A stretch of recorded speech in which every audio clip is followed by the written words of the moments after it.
Ah, clar, tu els defens perquè són amics teus. No. Has de dir defenses. Defensa, això està malament segur. Espera un moment, que ara li preguntem al meu lingüista de confiança. Defendre i defensar són correctes, però així la qüestió, com sempre, és per què. La forma genuïna és defendre, igual que en castellà, defender. No pot ser influència del castellà, perquè en francès també es diu défendre.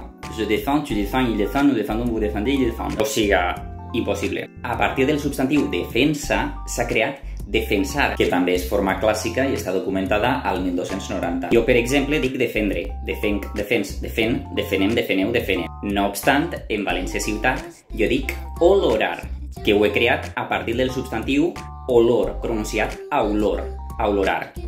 La forma genuïna era oldre, que encara es conserva a ciutats com Benidorm i moltes altres ciutats. O sigui, igual que en castellà, oler, segona conjugació. Encara que jo ho haig a València ciutat regularitzat i diga aulorar, oldre és un verb de la segona conjugació en la nostra llengua i se conjuga igual. Olc, ols, ol, olem, oleu, olen. Tot és genuí.